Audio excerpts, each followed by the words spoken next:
Ilia's arc with Shane wouldn't work if this wasn't how he related to his father. But the reason why I love analyzing these characters is that the story, it's reinforced, it's watertight. Character backstory creates character action. Let's buckle up because we got a lot to talk about today. This is the fourth installment of the series in which we are doing close reading analyses of every scene in Heated Rivalry chronologically. Last video we did the gym scene, and at the end of that video I said, okay, next video we'll be doing the shower scene, which we will be getting to today. But in my mind I was like, okay, we left off at the gym scene, and then after that we've just got like a couple little brief set pieces before getting to the next like heavy hitter. And this is like the exchange that Ilia has with his brother on New Year's Eve, the commercial filming scene, and then the scene where Shane talks to his mom. And I was like, okay, none of these are like super huge plot importance. Like they should be pretty quick and easy to get through. But of course I was very wrong because of the way that this show is and because of the way that I am. I'm bringing a fat stack of notes to filming today because every small moment is rife with subtext. And analyzing subtext is the project of this channel. Subtext being the hidden or underlying meaning behind a scene that isn't explicitly communicated through things like dialogue or exposition. These are things that you read between the lines to see. And I think in a show like Heated Rivalry, the subtextual space is where the majority of the really interesting storytelling is happening. And we're going to analyze the subtext by examining visual storytelling, actor performance, and character study. I'm going to have more words about this nearing the end of the video, but my goal originally was to do like a character analysis where I focused on like a specific character through the show. I was going to do Ilia first, and then I was going to do Shane afterwards. But I've realized that so much of these individual characters' arcs, they are changed by each other, who are in turn changed by the other. And so examining them individually doesn't really work. So that is all to say, we are no longer going to be focusing on just Ilia, but we're also undertaking the task of Shane at the same time. If you are new here, hello, my name is Nina. I am a PhD student in creative writing. I'm a fiction writer and I study narrative craft. And I find doing in-depth analyses like these not only very academically satisfying, but also very generative for my own personal creative practice. All right, let's get into the scene. New Year's Eve, Ilia is in a hotel room. He's got images of people partying and celebrating on his TV, but he is conspicuously alone. Ilia exposits to Shane later in this episode that when his team wins, they go out and party together. But as we can see, when they lose, he goes and sits alone in his hotel room. And also later in this episode, when he doesn't get Rookie of the Year, he goes off by himself again. Ilia gets a phone call and the subtitles tell us it's from the Colonel. We understand that that's his dad, but very interesting that that's his dad's contact name in his phone. When his brother Alexi calls him, he does answer. And Alexi wishes him Happy New Year, sarcastically, ironically. Alexi says, "How's it going, handsome boy?" We can tell by the tone of this scene and the tone of this performance that this is not intended to be a compliment. I think it's a way of Alexi putting him down. We can tell already that Alexi has this sort of resentment for Ilia for being very successful, living a life of like incredible wealth, living in the States, getting to be divorced from like the minutiae of the day-to-day like elder care for his father. And also remember we talked last time about how part of Ilia's character is that he's handsome and he's desirable and he is desired wherever he goes. And Alexi pointing this out initially is showing that he understands that part of Ilia's character. And this is a way of him like putting him down as though he's like vain or foppish. Fellas, is it gay to be handsome? Also in this scene, Alexi is in a room full of friends. He's at a party, which again contrasts even more that Ilia is alone. And so when Alexi says, "You lost the hockey game," he like turns to all his friends and they laugh, which shows that Ilia is a running joke to all of Alexi's friends as well. Putting down and dismissing Ilia is something that they all do automatically as a matter of course. They look down at him for having this life, but of course the root of that must be jealousy. Alexi says, "Can I have more money?" And the relationship between these brothers is horrible and fascinating because it's obvious that there exists a dynamic here where Alexi feels in a sense entitled to Ilia's money. He's not really asking here, he's more demanding. He's making no secret that he's using his money for illicit things that are not elder care for his father. He's not showing any sense of politeness or the kind of like underlying gratitude that I would normally associate with receiving like life-changing sums of money regularly. He says, "You snorted most of it, like you have been misusing the money that I've given you." And he says like wah wah, calls him the F slur. So on my first watch through when Alexi called Ilia the F slur, I was like, whoa, does he know about Sasha? But from further context, it becomes more clear that this is just kind of like a tip of the tongue insult, showing that there is this underlying casual homophobia that exists within Alexi and within this family. Because I do think that amongst the nearly 7 billion people that existed in the world in 2008, that I think Alexi would be the very last person that Ilia would ever trust with the knowledge of his queerness. And so I think that this insult also is a way of creating setting in which we understand that like Ilia ever being out as queer would like never be accepted by this dominant culture, which is populated by his brother and his father. The one thing I can't tell at the end of this conversation is kind of looks like Ilia mutes the phone before he says go fuck yourself, and Alexi says it back. I'm not sure. Interested in what you guys think about that. Ilia was wondering why his father had been calling. It seems as though this is irregular. What was like actually in the dialogue of this conversation between Ilia and Alexi was that his father is calling because he lost a hockey game. So now that Ilia knows this, he calls his father back. Ilia apologizes for losing and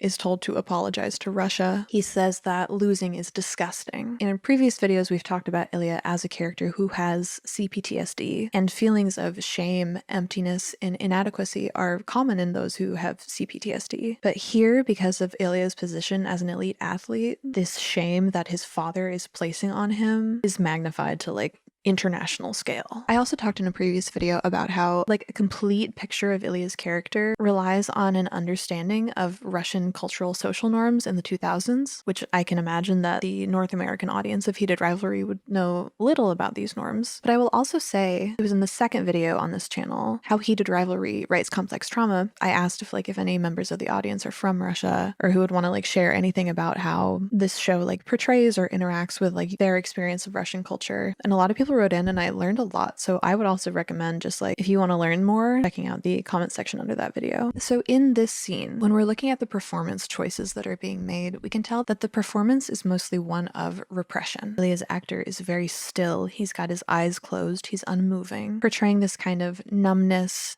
passivity, and dissociation, which is something that we also saw from Ilia on the night of the draft pick. And it is through these repetitions and patterns of behaviors that we get to know a character. The phrase that comes to mind when watching him talk to his father is very much like grin and bear it. But in my reading of this scene, I think I've realized that this scene is, I kind of brushed this off as being like a quick scene where not much happens, but in going through it with a fine-tooth comb, I think I'm coming to realize that this scene is like foundationally important to establishing Ilia's character. And so let's talk about why. When his father is putting him down, saying that it's disgusting, that he should apologize to his country, placing the blame for the failure not on the team as a whole, but specifically on Ilia as an individual, Ilia doesn't just take it, he does also kind of try to stand up for himself. He's talking back to his father a little bit. Again, not in like a combative or an aggressive way, but more in like more appealing, trying to like talk his father down from this sort of disappointment and disdain. And him like speaking back in this way is different from the interaction that we saw between Ilia, his father, and the team's general manager at the night of the draft pick, where in the presence of the general manager, he was entirely submissive to his father. And we as observers can tell that it doesn't actually matter. Ilia's never going to win his father over. We've seen that his father does not exist in a paradigm in which it is an option for him to praise his son. Like again, even when Ilia got the #1 draft pick, he literally could not have done better. His father still put him down in public. It doesn't matter the circumstance, it's just kind of the way that the father operates. But it's like the most heartbreaking part of this to me is that Ilia is kind of trying to stand up for himself, trying to appeal to his father, because it shows us that on some level he does want approval from his father. He hasn't given up on wanting his father's love and approval. And this doesn't seem like out of fear, because in most regards Ilia is out from under his father's thumb. He no longer lives in Russia. He's independent, he's wealthy. And so we know that he's not scared of retribution from his father. He's genuinely appealing to him as a person and wanting love and approval. It makes me want to cry. But you see this pattern of Ilia like trying desperately to win over someone who constantly rejects him. I wonder when we'll see that come up again. And not to like give away the thesis of this character study too quickly, but the reason why I love analyzing these characters is that the story, it's reinforced, it's watertight. Character backstory creates character action. I think it can be really like cheap and easy for shows to write a character that has like a really dark backstory just for the sake of like grittiness or shock value, or that whole idea that like dark waters appear deep. But in this story, everything that we learn about Ilia's backstory before the chronological events of the narrative has a bearing on how Ilia relates to the story's central romance. So if we like reverse engineer this in trying to figure out how characters might be created so that we can figure out how we can design our own characters better, let's look at this scene of Ilia on the phone with his father as a perfect microcosm. What is Ilia's over overarching arc of the story. It is emotional repression to vulnerability and openness. Pamela Regis, a legendary romance novel theorist, in her book A Natural History of the Romance Novel, wrote that within each romance narrative there is a barrier that the characters must overcome in order to come together. This can be a barrier that is shared, like in the world of the story, or it can be an internal barrier that each character experiences individually. Ilia's barrier, then, is fear of loss and rejection. This arc, again, from emotional repression to vulnerability, is very familiar to those of us who study romance narratives. This kind of male archetype is kind of ubiquitous. It, in and of itself, is a kind of fantasy of masculinity, that one can crack this hard outer shell and find the soft, loving heart beneath. But I'm getting ahead of myself. Masculinity studies is one of my fields for my dissertation, and I'm going to have a field day with this show. Ilia's arc with Shane wouldn't work if this wasn't how he related to his father. His brother, sure, I think it's safe to say that Ilia has given up on ever getting love from Alexi. But his father, Ilia, on some level still wants to please. He wants in some way to get that love, and that's why he's arguing with his father. Going back to like studying CPTSD in an effort to better understand these characters, one of the most effective tactics against this form of abuse is stonewalling, where like somebody can be hurling vitriol at you, if they're criticizing you, if they're trying to anger you. Stonewalling is the process of like not letting the emotion read on your face, because the abuser wants you to squirm, wants you to try to get their love, right? I've said before that Ilia is very emotionally closed off at the beginning of this narrative, and I stand by that, and that he uses his sexuality and sensuality as a sort of protective armor. But that doesn't mean that he is unfeeling. It's the opposite. You don't armor yourself unless there's something that you're desperate to protect. There is a part of Ilia somewhere very deep and very protected that desperately craves love and approval. Of course there is, right? He's a human person, and humans crave love and connection. But it's trauma that fucks up our ability to open ourselves up to love, which is also opening up ourselves to the possibility of loss. We get a glimpse of this interior part of Ilia when he's speaking to his father, but not to his brother. And I think that this makes sense. You know how people talk about the inner child. Ilia found his mother dead by suicide when he was 12 years old and was forced to repeat the family line that she died by accident. That sort of grief fundamentally changes you. There was a version of Ilia that changed fundamentally when he was 12 years old. Who he was before was replaced by a kid who had to grow up too fast, who was changed by grief, who was forced to bear abuse without any sort of protection from the one family member who loved and supported him. But that version of Ilia pre-12 years old, we could call that the inner child. That version of him didn't die. It's still there, just surrounded by these high, thick walls. Ilia mentions in the last episode that he has never been in love before. And without getting too dark, I really do want us to try to imagine the character ramifications of this. Imagine how losing this beloved parent at the age of 12 would shake your life. In his mind, I could see him believing that it ruined his life. And with this kind of experiential evidence, I would find it completely unsurprising if Ilia were completely unwilling to entertain the thought of loving again. Because what if it went bad? What if he was discarded or rejected? Or what if that person died? What if they saw who he really was and didn't like him anymore? Because he has been trained as a child of abuse to think that who he is at his core is reprehensible, unlovable, valuable only in what he can provide to others. And that's why I'm like, with this character background, people say that he loved Shane from the start. Come on, get out of here. And I realize that one of the people who say that is Rachel Reed, who wrote the character. But that, again, is one of the reasons why I am not using the books as canon. So we've talked about how Ilia relates to his father. Let's talk about how he relates to his brother. He does not show his inner child to his brother. He is combative with Alexi, but inevitably always caves to what Alexi wants. And his brother has this sort of certainty that Ilia will do exactly what he wants, which is why he doesn't even make an effort to be like decent. He's actively being awful to Ilia while being supported by him. So at the very end of this conversation that Ilia has with his father says, "You will not lose to him." And we can only imagine that he's talking about Shane. This show doesn't really lead us by the hand to an understanding of what this rivalry even looks like. Like, are they supposed to personally hate each other, or is it just that they are competitive with each other? But here we also see that this rivalry is something that is prescribed by Ilia's father, which also makes Ilia's active pursuit of Shane take on another very interesting layer of meaning. Because what satisfying and perfect act of rebellion against your repressive and critical father? Not only is it gay shit, but it's like with the person that your horrible father is determined that you hate? Come on. And so it's with this conversation as our backdrop that leads us into the next scene. It is between this moment in time and the moment of time in which the commercial happens that Ilia makes the important decision off screen to call the production company or whatever and say, "Hey, why don't you rope Shane Hollander into this? To me, the fact that Ilia made this call is definitive proof that he is actively pursuing Shane at this moment. He's not fucking around. He probably took a pretty hefty pay cut to share the screen with Shane, which one shows that he might not really be all about the money like Yuna is. Love her. And possibly some of that reason is because he doesn't actually get to keep all of his money. A lot of it is going to go to his brother. So maybe even stepping out on this lucrative deal and sharing it with his rival feels like another form of rebellion against Alexi. It is 6 months later in Toronto when the commercial scene starts. Please, can we talk about the beautiful lighting? Thank fucking God they are not doing this fuck ass wicked movie unmotivated lighting bullshit. Look at this image. Where is this lighting coming from? Why does she look flat? Where could a person possibly be in a lighting environment like this that is not in a studio? It completely destroys any sense of realism, any suspension of disbelief. I hate it. I hate it.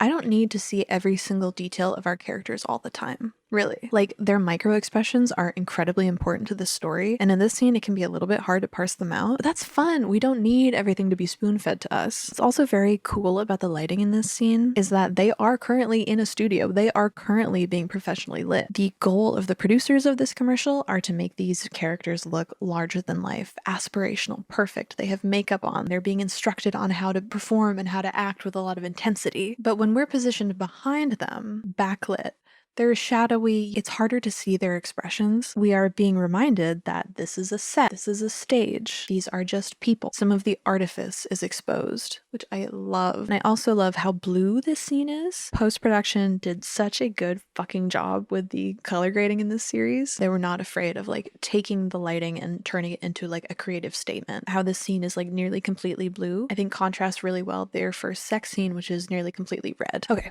Ilia to Shane says, "You look pretty." Just another example of coded language. I've said it before, but this is a skill that queer people can develop when they live in a place where queerness is not accepted. They learn to speak in a way where there is plausible deniability for any kind of flirtiness. Using this kind of language is a survival strategy. So again, this is dialogue with subtext. On one level, Ilia is just complimenting Shane, but on another level, he could even be mocking Shane, which obviously is the level at which Shane interprets it. Remember how Alexi called Ilia a handsome boy like a minute ago in a manner that was condescending? Also, pretty is a very interesting and specific adjective here. It has very different connotations than like hot or handsome or beautiful, and calling another man pretty could be interpreted as demeaning in terms of like dominant masculinity. It's a pretty feminized adjective to use in a compliment. This to me is a lot like the exchange where Ilia said, "See you at the draft." His words can be flirty or they can be goading. It's intentionally constructed that you can't really tell. It's a way to put his flirty feelers out there without definitively outing himself. But also in this exchange, when Shane says, "Okay, you're wearing makeup too," Ilia doubles down on it. He says like, "Yeah, I'm not talking about the makeup. I'm not goading you." His little jabs of flirtiness are getting more and more explicit, less plausible deniability, which on one level further proves that Ilia is pursuing Shane outright, and that Ilia is feeling more and more confident that Shane is welcoming this. And this is just another way in which queer romance narratives are like functionally, structurally different than hetero ones. That like the desire itself and the way that it can be gestured at has this connotation of risk. It forms this sort of like dance between these two characters. They're like, "I desire you, but to fulfill that desire, I'd have to show you my cards. But if I'm wrong about you and you don't actually desire me back, that could really fuck up my life. It's like, I don't want to show you my cards until you show me your cards." They're like circling each other and getting a little bit bolder every step forward. Except in this case, it's even more complicated and interesting due to the characterization of these two characters. Because Shane is an autistic person, and one of the key behavioral traits of autism is challenges in identifying and understanding subtle social cues, especially in terms of implied meaning, which is a lot of what Ilia is working with here. Let's take a moment with Shane. Shane's characterization of an autistic person has been confirmed by the showrunners and the actors and the author. It's confirmed that Shane's character was built with the understanding of someone who has undiagnosed high masking autism, and Hudson Williams played him as such, apparently drawing on a lot of his experience with his father, who is an autistic man. But even if this wasn't like communication that was given to us behind the scenes, this like high masking autistic character is played so beautifully and intentionally that this manifestation of his character really comes through. So I just want to give a brief overview of what high masking autism is.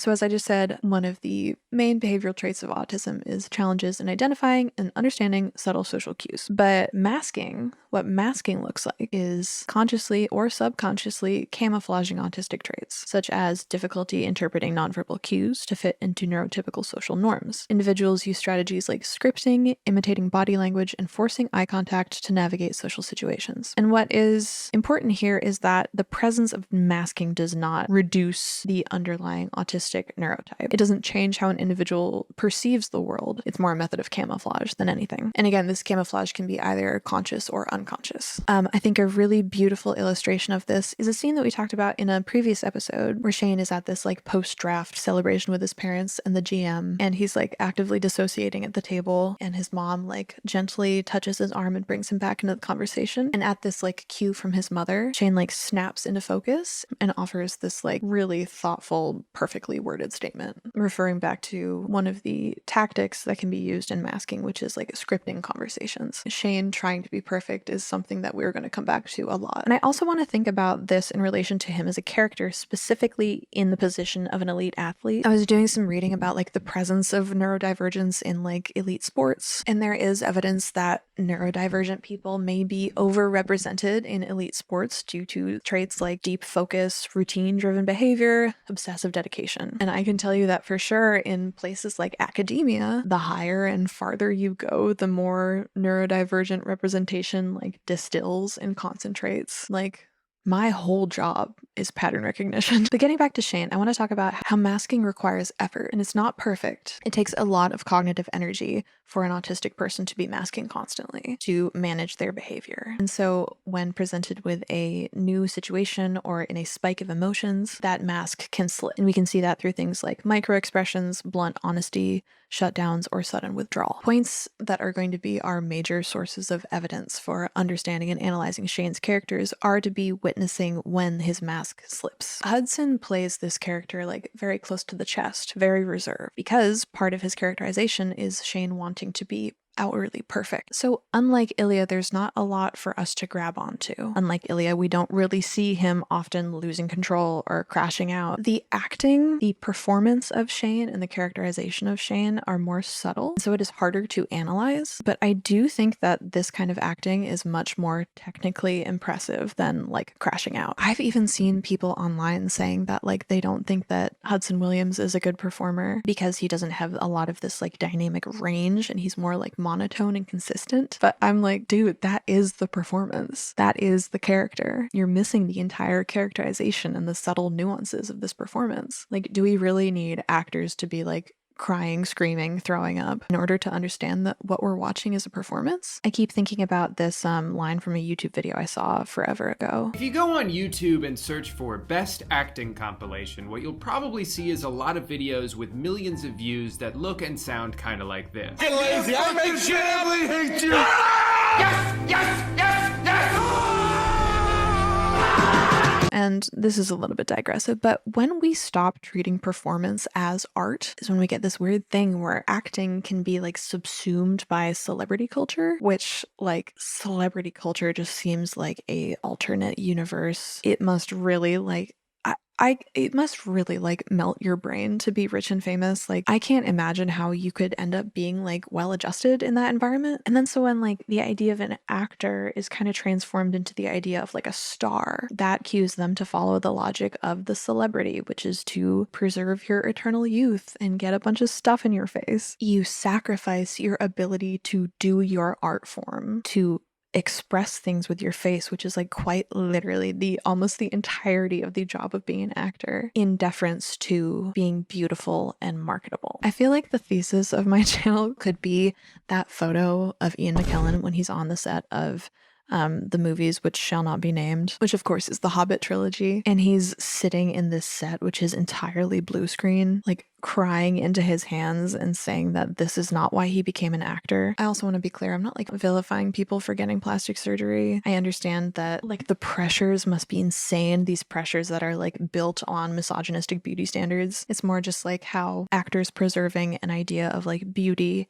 aspiration, marketability, sacrificing their ability to perform for this like prolonged youth, marketability, being aspirational, which is what the industry has told them that they need in order to keep getting roles. It's just kind of like a perfect metaphor for how the capitalist marketing of art like erodes what it is at its core. Did you know that Jacob Tierney said that when he was in conversation with, I believe, this show being put on Netflix, that production said that in order to be on Netflix, they would not be allowed to have any kissing until episode 5? Just shows this like fear to do anything outside of convention, things that push the boundaries of things that we're comfortable with, which in the case of this show is sex. Pushing those boundaries is like so much of what the meaning of creativity is. Remember, I told you before, for me, it's always that deep. Okay, digression over. Let's get back to the commercial scene. We've talked about in previous episodes, scenes near the beginning are of the utmost importance, and that time needs to be used well. And so with that lens, I was like, why are they showing us the entirety of this commercial shoot? Like something important character-wise, plot-wise, theme-wise must be happening here. And what we see happening is that these characters, like in the process of shooting this commercial, keep like breaking and laughing. And so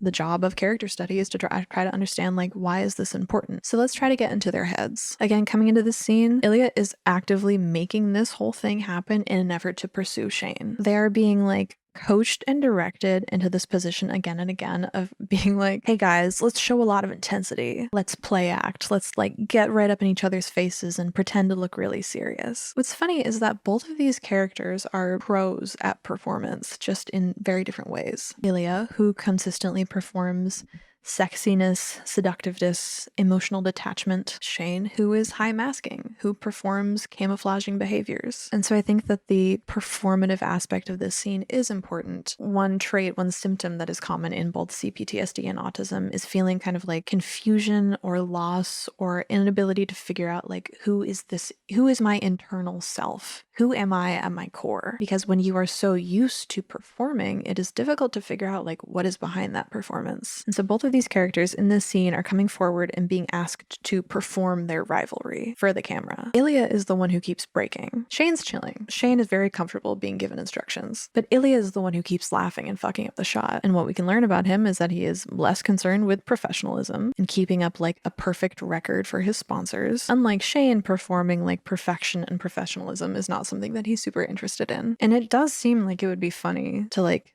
have this person with which you have a lot of actual tension and then play act tension. So we finished the commercial scene. And now we have this scene with Shane and his mom. We're getting back-to-back scenes of each of our characters interacting with their parents. We're being invited to contrast these relationships. And much like Ilia's interaction with his father, I think that this scene is very characterizing of Shane. And it also makes me want to cry in a good way. Okay. Tonally, what is going on, which I think is very important, is Shane being like, Mom, stop talking about my sneakers. He's kind of like semi-ignoring her, being a little bit bratty, just a little bit. And what this shows is that, this is why I'm gonna cry, it shows that she has never been mean or violent to him. It's not like good to be a brat to your mom, but it shows that he is allowed to be, that it is safe for him to be so. It shows that she has not been mean or violent to him in the past for doing behaviors like this. Behaviors which are pretty normal. He's like 18. Come on.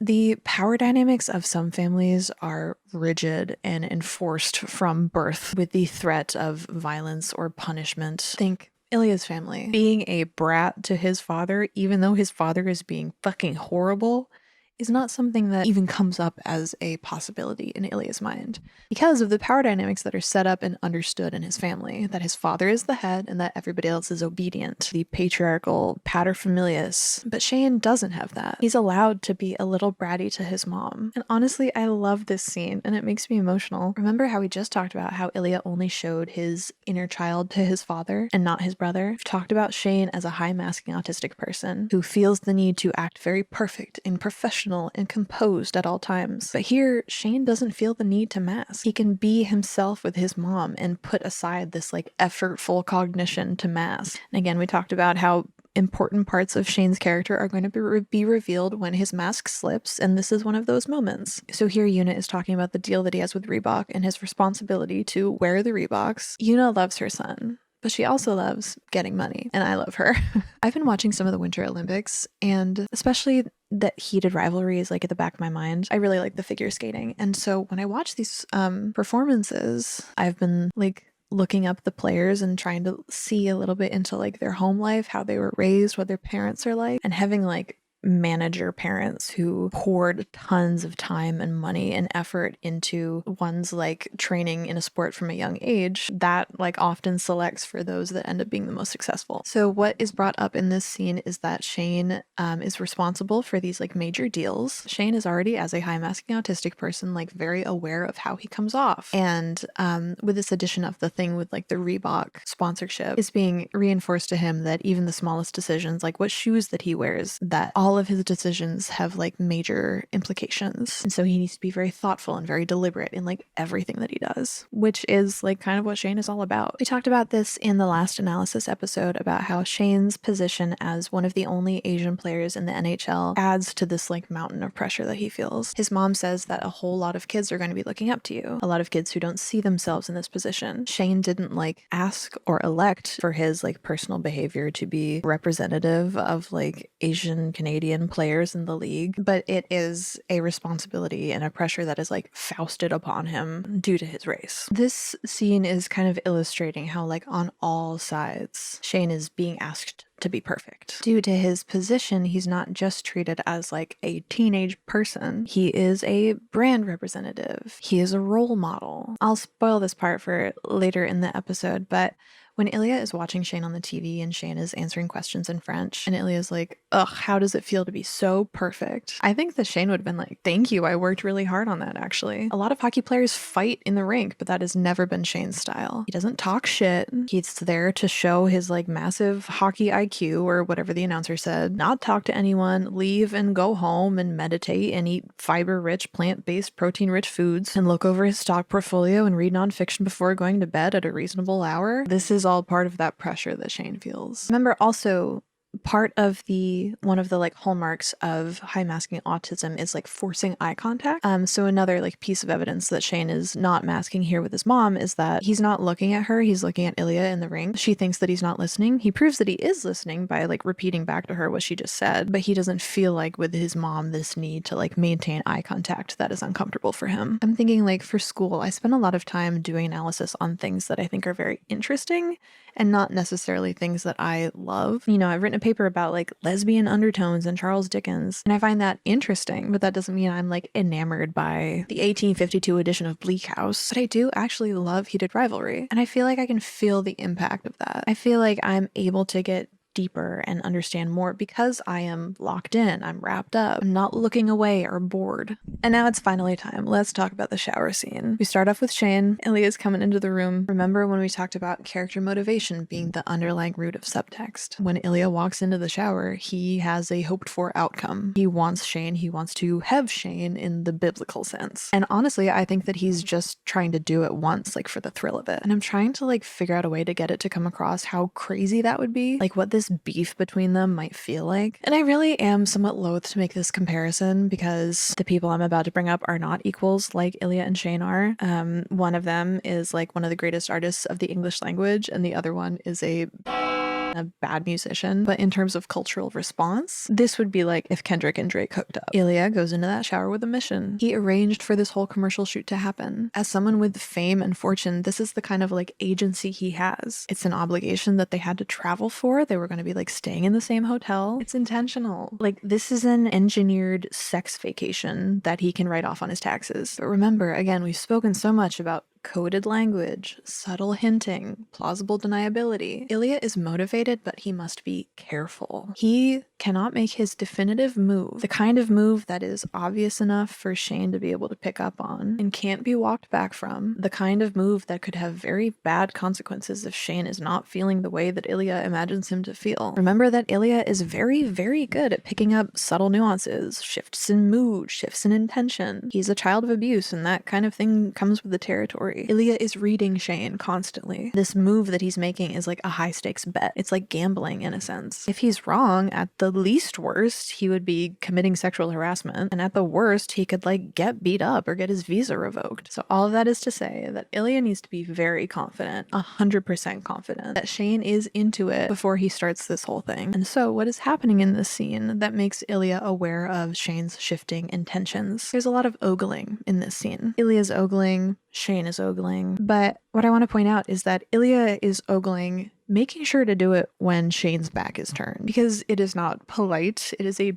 breach of the social contract to like check out other NHL players openly in the communal showers. It's discretion. But Shane, when he ogles, is just doing it right out in the open. And this is related to Shane's characterization as an autistic person, as a high masking autistic person. I mentioned it before, but whether or not an autistic person masks doesn't change how they interpret and see the world. Masking is more like analysis and replication of social behaviors and patterns in an effort to fit in. It is through engaging in social situations that Shane learns about social norms so that he can replicate them, right? This is a situation in which he has not been before. There is no script for how to handle this situation. Because, like, what is the protocol? Let's get inside his head. What is the protocol when you're like, I'm a straight guy, right? Like, obviously I'm straight. But there's this, like, very mean Russian guy who I might have, like, a confusing crush on, and no, but that's, like, not actually true because that would be insane. But then you have, like, some very charged nonverbal interactions with him, and he winks at you. Did I mention that you're very attracted to him? But you don't really understand why or how, because like you don't like dudes, right? Like that doesn't make sense. And then that mean Russian guy starts jerking off at you in the communal shower. There is no rule book here, and Shane loves rules. Remember in the last video, we talked about desire and the erotic Audre Lorde, how desire is something intuitive and powerful. That's what Shane is experiencing here. One's sexuality is based on desire. Figuring out how you feel by feeling it in the moment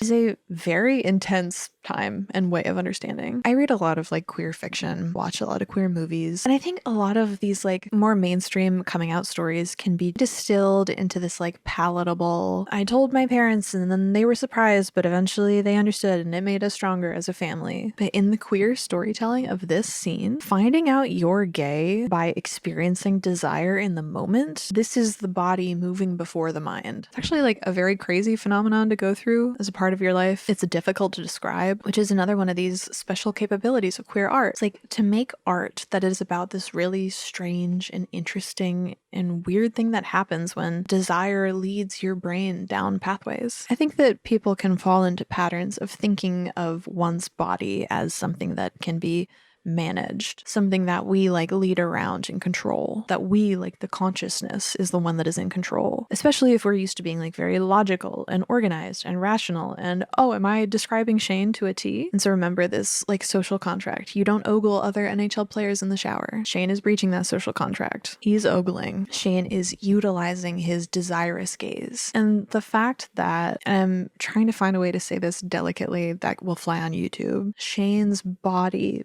betrays his desire, makes it visible to the world. This is the thing that makes Ilia feel confident enough to make his first move. But what he does, I feel like we all got over this too quickly. This as a first move is insane. I don't think that I can show any of this on YouTube, but you guys know what I'm talking about. There's this like very small moment of performance that I want to point out. Shane has been gazing, using this desirous gaze. He looks up, he sees that Ilia is looking at him. When they make eye contact, there is a micro expression of fear. And then in response to this move that Ilia has made, Shane says, not here, which is both him saying no. It's like, no now. Elsewhere, maybe. What I really, really like about this moment is that this like seductive mode that we see Ilia go into time and time again has these like half closed eyes, this open mouth, this like posing. This is on full display at this moment, right? When he's making his move.